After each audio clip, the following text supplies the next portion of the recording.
É uma honra para nós ter vocês aqui, um quórum tão grande desse jeito. Antes da gente iniciar, propriamente dita, as atividades que nós temos para vocês no curso de hoje, toda pessoa que vai iniciar um trabalho de ordem espiritual, ordem meditativa, ordem interna, ou que tenha um assunto que seja profundamente importante, que precisa da atenção de todos, esse dirigente, que é inteligente, que é sabido, ele prepara as pessoas para absorverem melhor o que ele tem para oferecer. Como que ele faz isso? Com uma interiorização, com uma meditação, com um mantra, com uma oração. Para quê? Nós vamos abordar aqui temas associados à frequência e vibração, certo? Todos nós possuímos uma faixa frequencial, algo que vibra dentro de nós. Isso é atômico, isso é cientificamente comprovado já. Então eu acredito que não estou falando isso para leigos 100%. Então o que acontece? Todas as pessoas que chegaram aqui vieram de um determinado lugar, não é? E estão numa faixa de vibração distintas umas das outras. Não é que está ruim ou está bom. Está aqui, uma frequência diferente uma da outra. Para que eu possa deixar vocês estabilizados, eu vou usar de um artifício aqui. Quem conhece o trabalho que a gente propõe, já verificou a gente fazendo isso algumas vezes. Inclusive, quem já assistiu a gente vai verificar essa repetição. Entretanto, eu estou fazendo de uma maneira diferente. Nas outras vezes, como o núcleo estava voltado para um foco distinto, especial, eu adotei os mantras. Então, as pessoas são livres para fazer ou não fazer. Afinal de contas, vocês são nossos convidados aqui. Ninguém aqui está pagando para ter esse curso. Esse curso, na verdade, está sendo pago por pessoas que estão envolvidas na divulgação desse trabalho para que ele possa sair para a humanidade. E vocês fazem parte dessa humanidade. E nós vamos fazer, então, uma experiência com vocês aqui. E na liberdade que vocês têm a qualquer momento de se levantar e sair, vocês podem participar ou não. Espero que isso fique bem claro para todos nós. Ninguém aqui é obrigado, terminantemente, em momento algum, a fazer alguma coisa. É ou não é? Então tá bom. Eu gostaria que vocês se propõem a ouvir o que eu tenho para apresentar para vocês. Depois nós vamos passar.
Percebem a diferença?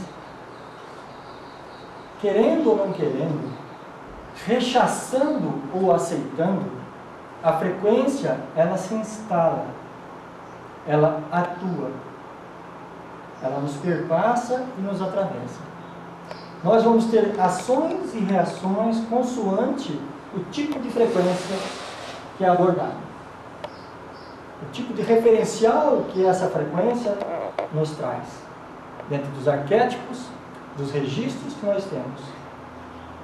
Então vocês vão perceber, nos próximos módulos, outras vertentes, outras variantes que nós vamos utilizar para trazer a estabilização das energias.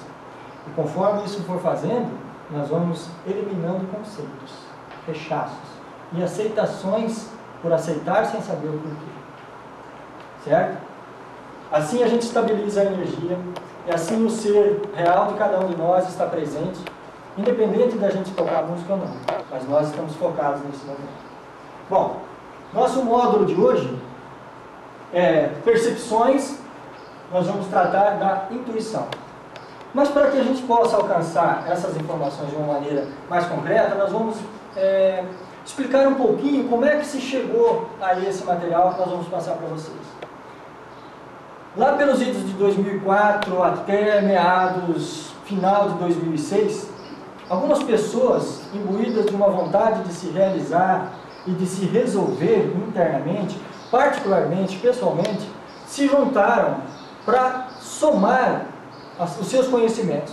Algumas pessoas da área da mística, da religião, da ciência, da física, do esoterismo, da filosofia, acabaram se unindo numa ideia comum de como fazer, adotar um método, um sistema, um jeito de sintetizar tudo o que tem por aí, que é usado de maneira proveitosa para a autorrealização, para a resolução energética, psicológica, emocional e pessoal do indivíduo.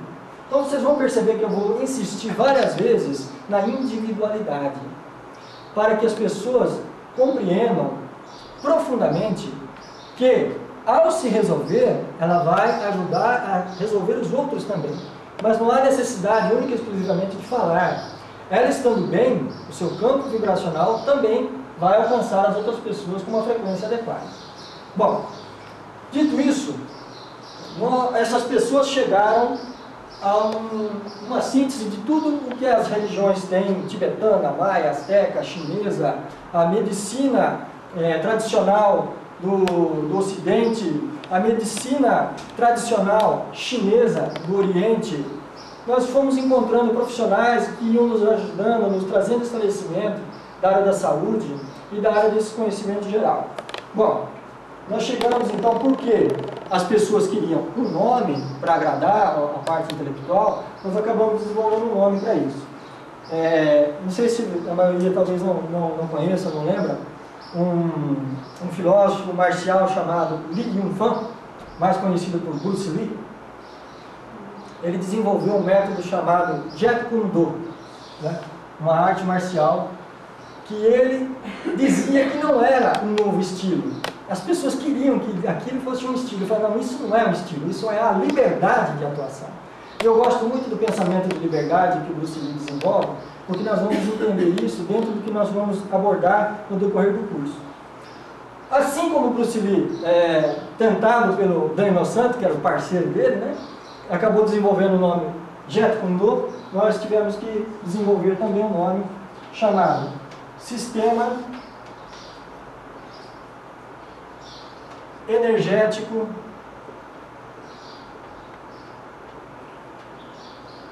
de Resgate.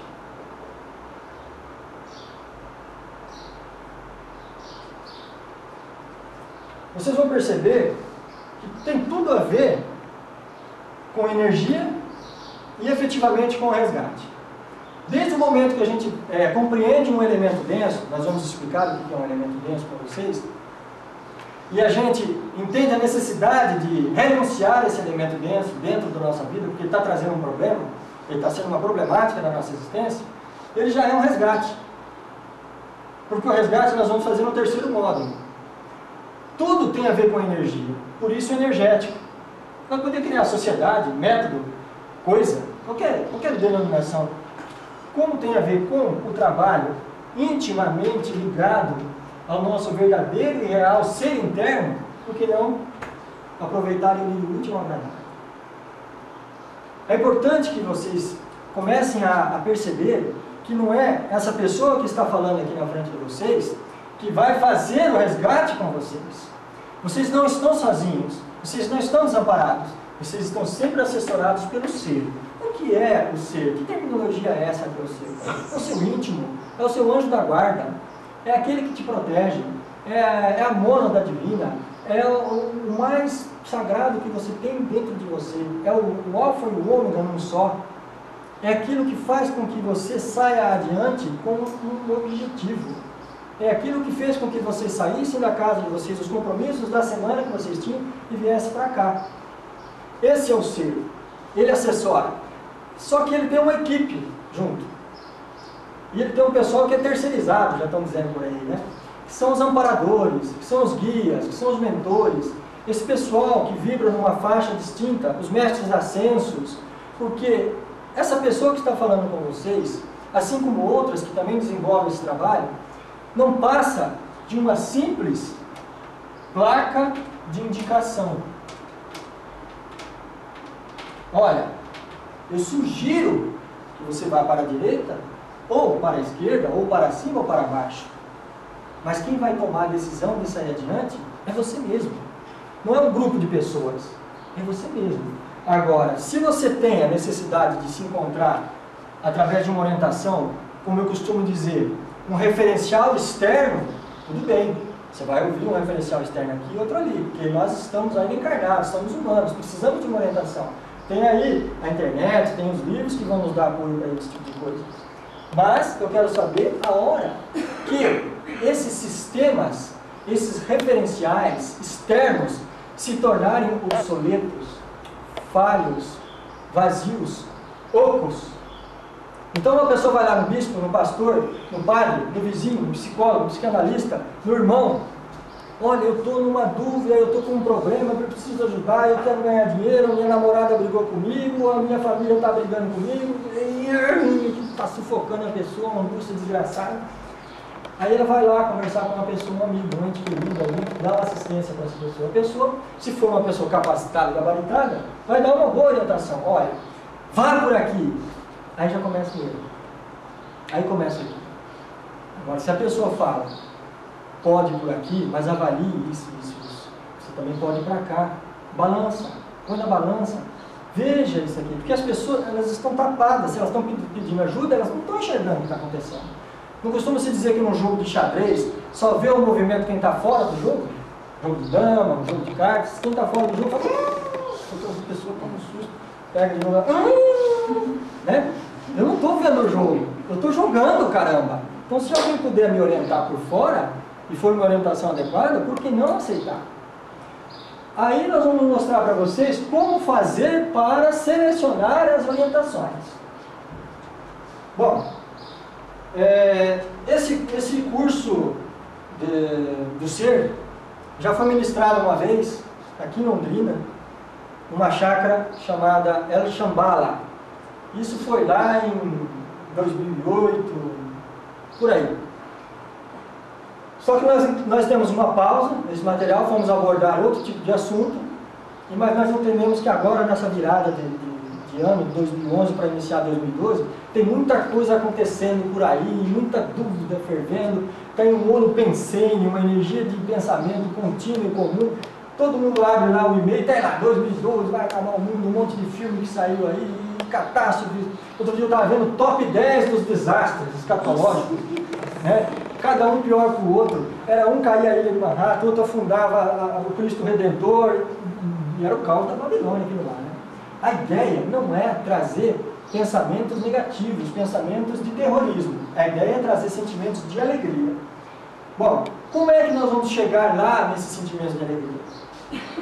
Desde os primórdios da humanidade, desde quando o ser humano se entende como ser humano, lá na caverna, ele é movido por algumas energias que nós vamos denominar por inquietações. Essas inquietações são as molas que impulsionam o ser humano a sair adiante. E quando eu uso o ser humano, é com um cuidado de respeitar o homem e a mulher no único meio, no único gênero. Porque a maioria do pessoal vai falar o homem. Eu posso até me equivocar e acabar falando homem e tal, aquela coisa nada aqui. Mas há que ter um respeito quando a gente trata. Afinal de contas, nós estamos vivendo um momento da transição da era de peixes para a era de aquário, em que a mulher está dando as cartas para ela. Ela dá as cartas e olha o voo. E tem pessoas, tem gente por aí que enlouquece, gente de segmentos esotéricos profundos, sinceros no que estão fazendo, quando percebem que dentro de uma relação afetiva, de um casamento, o marido está dentro de casa cuidando das coisas do dia a dia e a mulher pegou a pasta e foi para o escritório, foi trabalhar na empresa, na indústria. Então tem gente que enlouquece com isso, está lá parado no tempo e no espaço, fala da mudança, da entrada da era de aquário e não percebe que isso é uma mudança natural. Claro que tem muito marmanjo barbado aí que está achando que está muito confortável ficar em casa varrendo, lavando uma roupinha, lavando uma louça, né? Enquanto a mulher está se estressando no serviço. Isso já é um estado equivocado. Se houver consciência no que esse casal se propõe a fazer, os dois são dignos. Independente se o marido está trocando fralda, limpando vaso sanitário, e se a mulher está fechando negócio com multinacional. Se a mulher está tocando obra com pedreiro. Se isso é algo consciente, num diálogo franco, que se lasque o resto. Que se dane o resto. Porque o fato social, a sociedade pune. Mas se você está fazendo com consciência o que você quer, isso não alcança a gente. Bom, quando o homem da caverna lá sentiu a primeira inquietação, ele começou a questionar: por que é o raio? Por que é o vento? Por que o mamute é maior que o tigre de dente de sabre? Por que dói quando ele morde a gente? Ele morre, não volta, não acorda do sono? Como é que é isso? Aí vai entrando a Idade Média, os cavaleiros começam o Santo Graal, aquelas inquietações crísticas dentro deles, e puxa a espada e vai lá no outro continente matar aquele povo porque eles não têm a mesma ideia. É uma inquietação que tem dentro deles. É um jeito de fazer as coisas. Depois entra a Idade Moderna. Nós estamos na era contemporânea. Na Idade Moderna começam a surgir os pensadores. Joga-se tudo que tinha aprendido até então fora, tudo de bom que uma era romana ou grega desenvolveu. Vamos descartar os horrores também que eles tiveram, né? Mas os horrores servem como aprendizado. Joga-se tudo fora e entra na Idade das Trevas, é conhecido como Idade das Trevas. Então a pessoa está lá no prédio da casa dela, ela pega um pinico e joga pela janela às vezes. Né? E o cara está andando na rua, que é isso? Esse era o jeito que eles tinham. Eles voltam um pouco na pré-história. E ali começam a surgir luminares, né? Avatares, que vão se pronunciar e trazer os novos conhecimentos alquímicos que vai chegar na nossa química de hoje, conhecimentos transcendentais dos mundos internos que eles não tinham como revelar, e até que chega na contemporaneidade. Hoje as pessoas que têm maior inquietude são os nossos rebentos, né? Elas nascem quando começam a se sentir gentinha, começam a falar que Que? Já começa. Pai, que? Pai, por quê? Pai, como? Mãe, como é? Chega, chega, não aguento mais. Por que chama cadeira e não chama poste? Por que gato mia e não late? Essa é uma inquietação. Essa é uma inquietação. Se um casal, os pais, estão profundamente orientados internamente, eles vão trazer um esclarecimento adequado para essa criança. Se não está desgastado, estafado, estressado, cala a boca, moleque, vai dormir. Televisão, computador, videogame, não me aborrece. Essa é a babá eletrônica. Não me aborrece, vai estudar lá. Se a criança tiver algo dentro dela que consegue sair adiante, ela ainda aprende alguma coisa disso. Se não, meu camarada, um abraço pro gaiteiro e o negócio vai para água abaixo. As inquietações, se orientadas adequadamente, faz com que a pessoa comece a se procurar, a se resolver. Então, quais são as perguntas que nós devemos fazer e para quem nós devemos fazer as perguntas? Porque todos nós temos inquietações. Todos nós temos vontade, anelo de descobrir alguma coisa que possa contribuir, melhorar para o nosso benefício, nosso bem-estar. Bom, acontece que as pessoas esquecem de alguns cenários. Nós vamos desenvolver aqui. Sabe, tem pessoas que falam assim, você quer que eu explique ou quer que eu desenhe? Eu gosto que desenhe. Né? Pode me chamar de burro, de trouxa, de o que quiser, mas quando desenha, a forma lúdica, primeiro, tira o sono da pessoa e faz com que ela entenda dinamicamente o que está sendo proposto aqui. Se assim o fosse, nós ainda não chegamos nesse patamar, mas vai chegar, não havia necessidade de engenheiros para fazer desenho de peças, de construções. Então o cara falava, vamos fazer um prédio assim, vamos construir uma peça e tal, e o cara já se resolvia. Né, cara? Você que é marceneiro da arte, da marcenaria, se o cara não fizer um esboço lá, não sai o móvel. Você pode fazer do teu jeito, mas o cara vai falar, não era bem assim, eu queria essa porta. Né? Bom, então vamos lá. Eu gosto de fazer um desenho aqui, que é o seguinte. Então vamos lá. Quem já me acompanha há algum tempo sabe que eu vou ser repetitivo aqui, mas em função dos registros isso é fundamental. Então, o que é isso aqui? Dessa vez eu fiz melhorzinho, né? Para isso eu fiz relaxado. Então aqui nós estamos no planeta Terra. E aqui, no planeta Terra, está o indivíduo. Está todo feliz da vida. Está vivendo a sua vida, está na boa. Só que o planeta Terra, como eu estava conversando recentemente com uma pessoa, ele está onde? Ele está no cosmos, ele está no universo. Alguém discorda disso? Então ele está no universo. Então nós temos aqui um astro que não é da televisão, mas dizem que é rei. Nós vamos perceber que ele é duque, alguma coisa assim. O Sol está aqui, vibrando. O nosso sistema solar tem todos os seus planetas e tal. Então lá tem o planeta Mercúrio, aí vem Vênus, Marte, e aí vem sucessivamente. Não tem a Lua aqui e tal. Está mandando luz para a Terra, certo? Está iluminando aqui. Do outro lado, lá está na Terra. Então tem um giro. Para quem não sabe, o nosso sistema solar chama sistema de ORS. O-R-S. Não fui eu que inventei isso não. Então não brigue comigo. Eu acho até não bonitinho. Bom, o Sol, por sua vez, a Terra gira aqui em volta do Sol, não é? Faz um giro. Só que o Sol, por sua vez, ele gira ao redor de um outro sistema, lá das Pleiades, que tem uma estrela grande, com mais outras estrelas lá dentro, chamada Alcione. Então ele vai lá, ele gira e passa na órbita de Alcione. Alcione, por sua vez, gira em torno de um outro sistema maior que vai chegar lá na nossa Via Láctea. Então nós estamos aqui num bracinho da Via Láctea. Não é assim que os astrônomos orientam a gente na escola? Bom, agora eu quero que vocês vão percebendo, se vocês já ouviram essa conversa, esse papo que eu vou passar para vocês em algum lugar. O nosso Sol é a 8ª estrela dentro das estrelas que tem nessa constelação. Ele é a 8ª. Tá? A cada 26 mil anos, ele passa pela órbita de Alcione. É, tudo bem.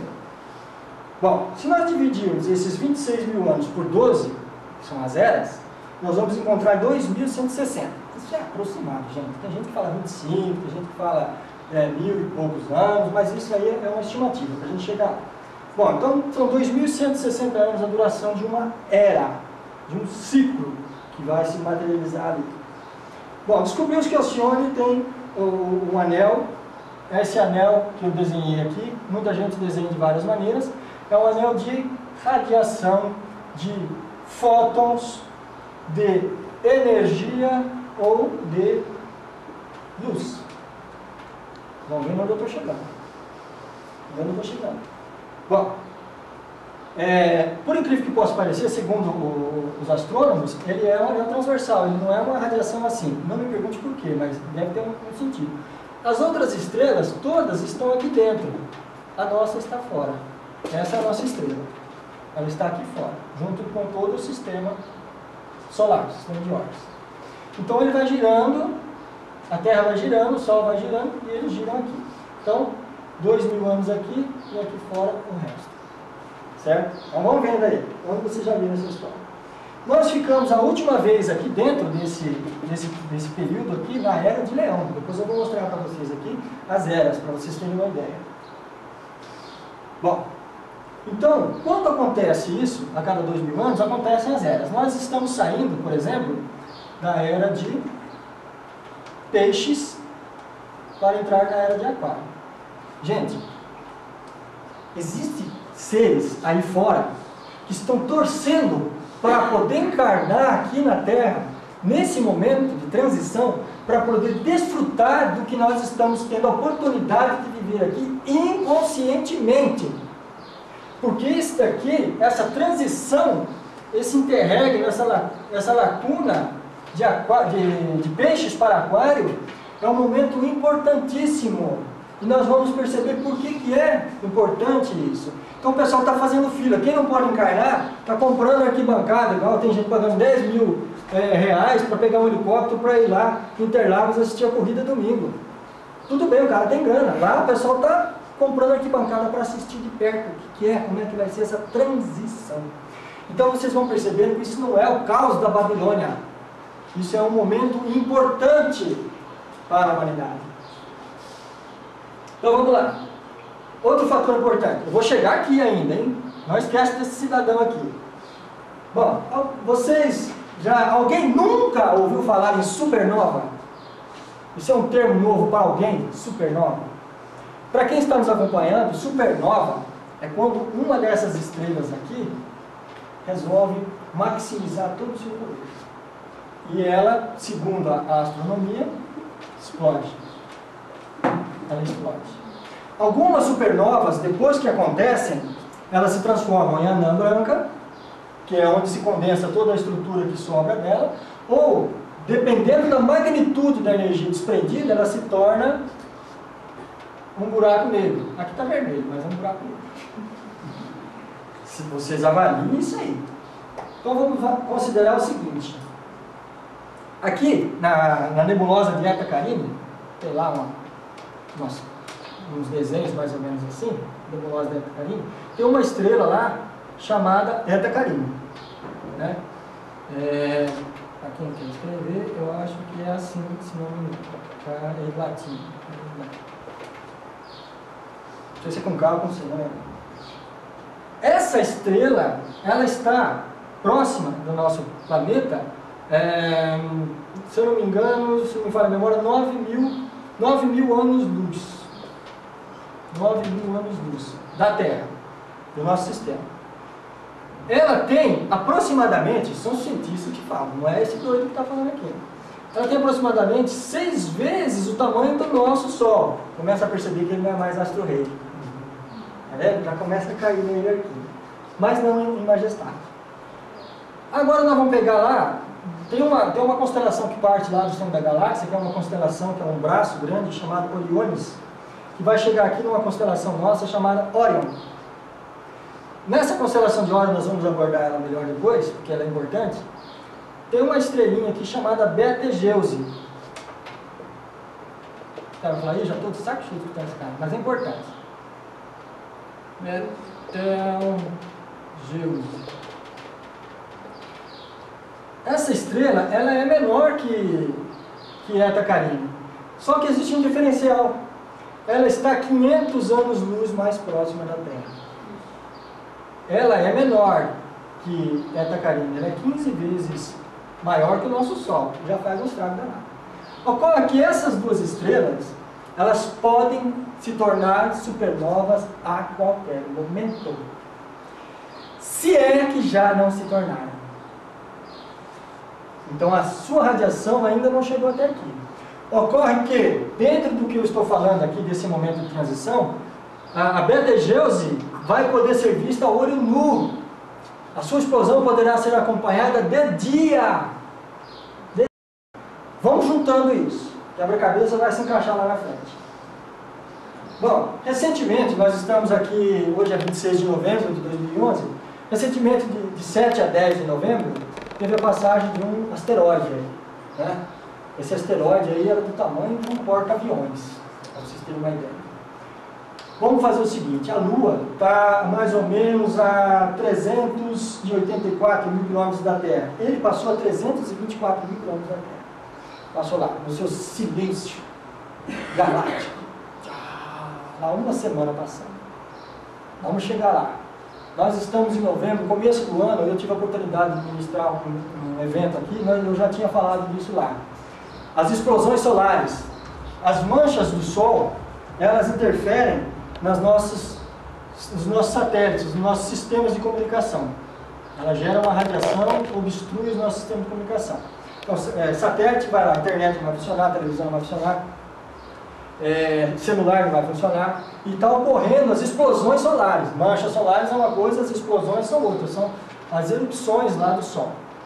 Bom, aí o cidadão está aqui, achando que a vida dele é esse empregado miserável que não me obedece, esse patrão carniceiro que quer me acabar com a minha vida, o marido que não raspa a barba e vem querer me beijar, a mulher que só sabe brigar que eu entrei dentro de casa com sapato sem passar no tapete, e o cachorro que late, e esquece das outras influências. Vamos fazer isso ficar numa situação diferente. O ser humano tem uma propriedade especial. Ele é receptor de energias, ele é gerador de energias e transmissor de energias. Olha que maravilha que é o ser humano. Agora vamos ver a curruca que vai acontecer. Nós aqui dentro desse estabelecimento, do centro de yoga, nós tiramos os nossos calçados. Então aqui está todo mundo descalço. Mas nós adotamos um hábito da modernidade, que é o calçado solado. Ou então o pavimento. Ou então nós isolamos as nossas ruas com pavimentação asfáltica, concreto. Nós estamos perdendo isso daqui. Esse contato primordial do ser humano, enquanto ser energético, com o planeta Terra, que é um ser vivo. Vocês querem uma prova de que o planeta Terra é um ser vivo? Faz uma calçada para vocês verem. Vai rachar rapidinho. Ela se mexe. Ah, não, pera lá, isso é dilatação, porque o sol aquece o concreto e não sei o quê. Tá bom. Passa um trator no rolo compressor na rua, passa o trem lá na linha, treme e vibra, então tem que rachar mesmo, racha as paredes. Tá bem, então vamos fazer lá no fim do mundo, onde não tem trator, não tem nada, na sombra.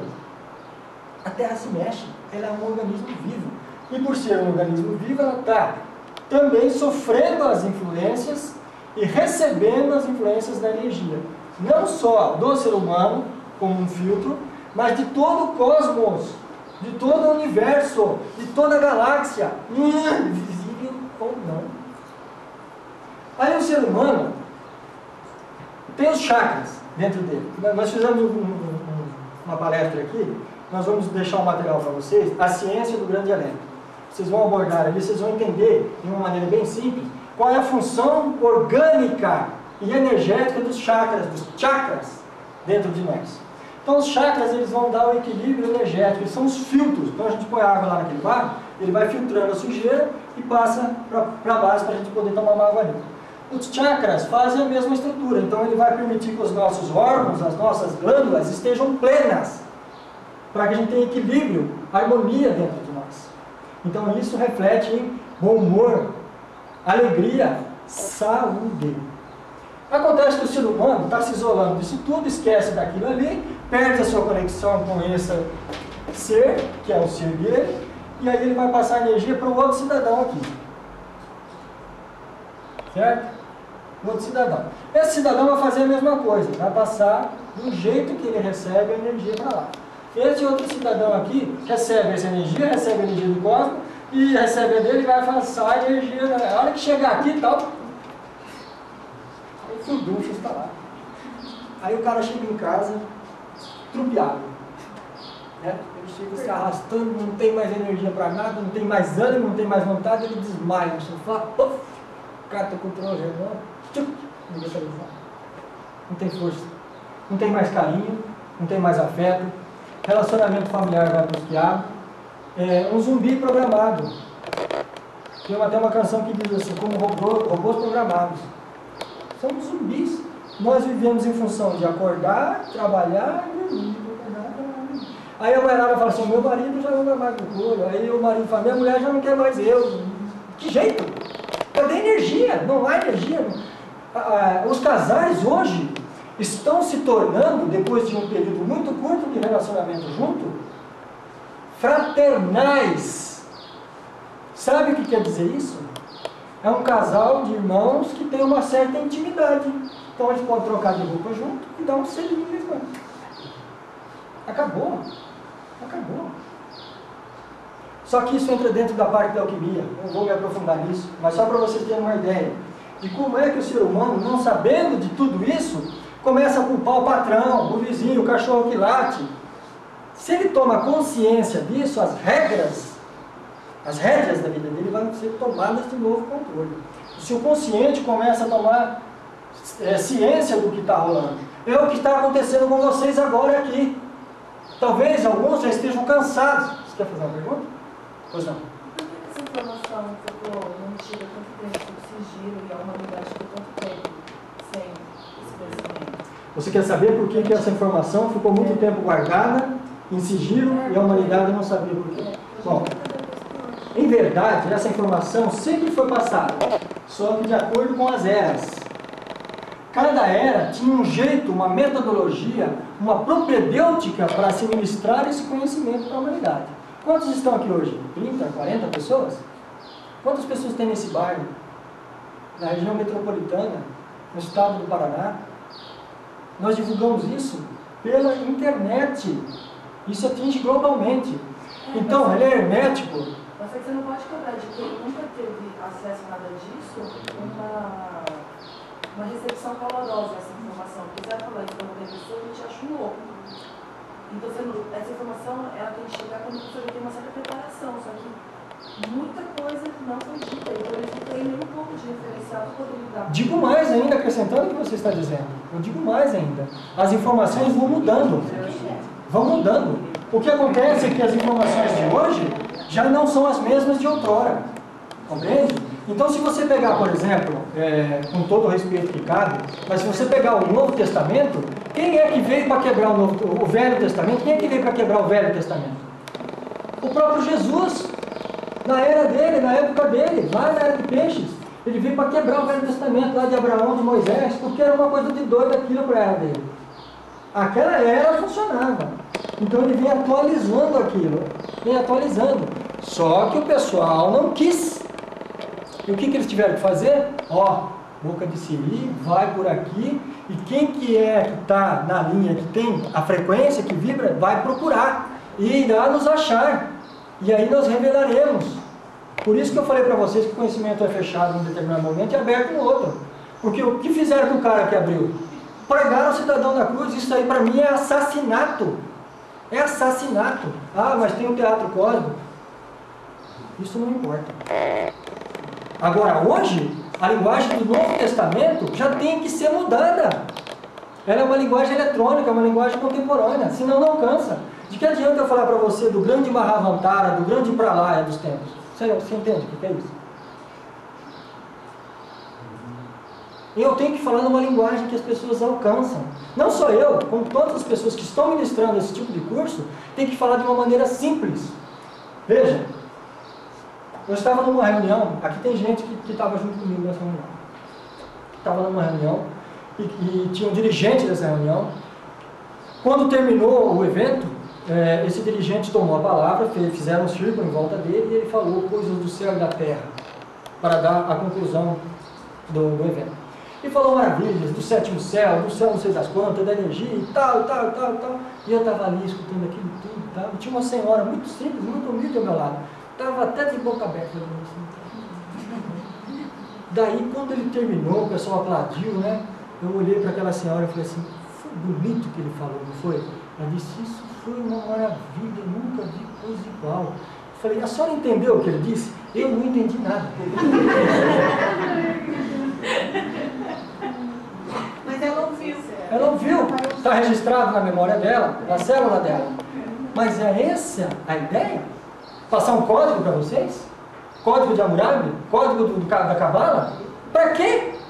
Se eu fui, ou as pessoas que foram atrás de resolver sozinha, e se eu tiver a ideia de passar essa lamparina debaixo da mesa, para cima da mesa, para iluminar os outros, de que me interessa perder o meu tempo e o tempo de vocês falando em grego?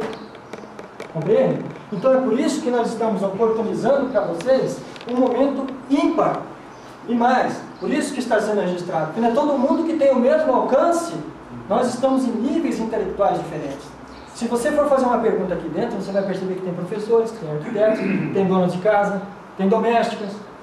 Então um vai entender o que é uma geometria, o outro não vai saber o que é. Mas o trabalhador sabe, na prática, o comprimento do seu martelo, o peso do seu martelo. E a dona de casa, na prática, sabe o comprimento do seu cabo de vassoura. Isso é empírico, isso é na carne, isso é experimental. Se alguém vir falar para ela na televisão que aquela vassoura dela não é boa, ela vai mandar as falas, porque ela sabe que os móveis dentro da casa dela estão numa disposição específica. Isso é individualidade, mas atrelado à vontade, telema, anelo, gana de sair adiante. Então, quando a pessoa quer sair adiante, ela vai encontrar as coisas, que está por aí. Agora, vou somar mais a sua pergunta. Resta saber se o que a pessoa está procurando é adequado ou não. Nós vamos chegar lá. Tá vendo? Para que vocês possam entender um pouco mais, eu vou passar aqui um filminho, um trailer, de um documentário chamado As Profecias Maias.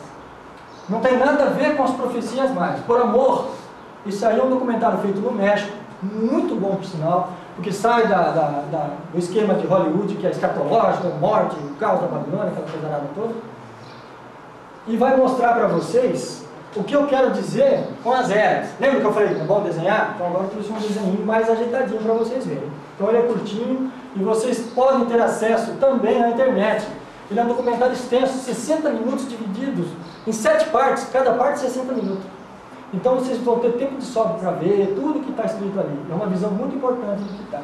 A primeira profecia foi possível graças aos estudos sobre o Sol, que há 1200 anos permitiram aos maias descobrir que o sistema solar inteiro se movia.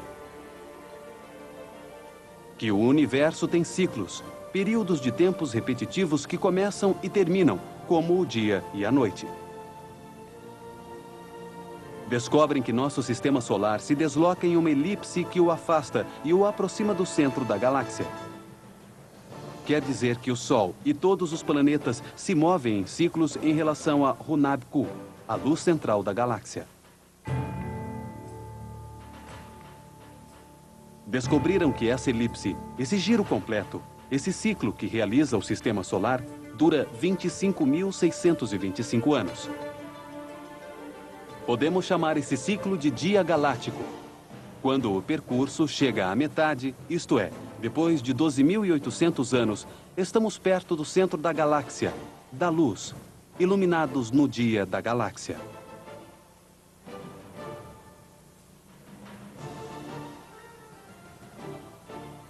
Na outra metade do percurso, os outros 12.800 anos, nosso sistema solar está cada vez mais longe da luz central, isto é, na sombra, na noite da galáxia.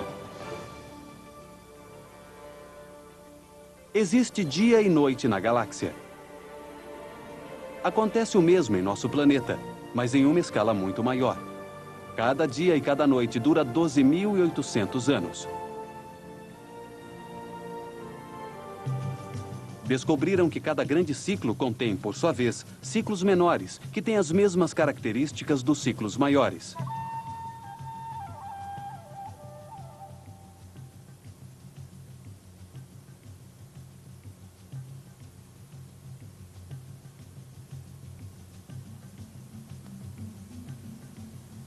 O dia galáctico, de 25.625 anos, está dividido em 5 ciclos de 5.125 anos cada um.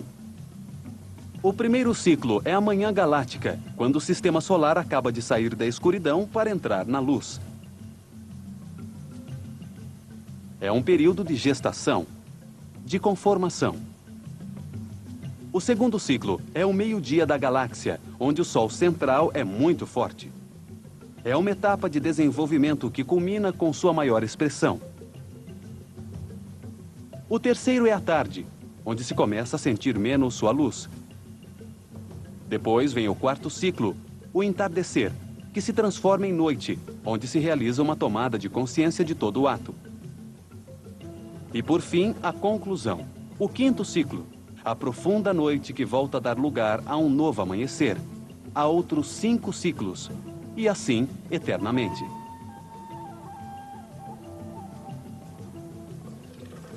A primeira profecia nos diz que em 1999 o sistema solar começou a sair do último desses ciclos que nos encontramos no amanhecer da galáxia, saindo da escuridão e a ponto de entrar em pleno dia galáctico.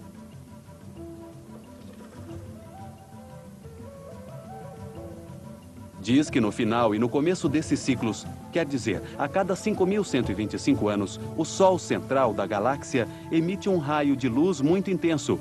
Brilha poderosamente, iluminando todo o universo. Mediante esse brilho, sincroniza todos os planetas e sóis. É como o pulsar constante do coração da galáxia. Palpita a cada 5.125 anos.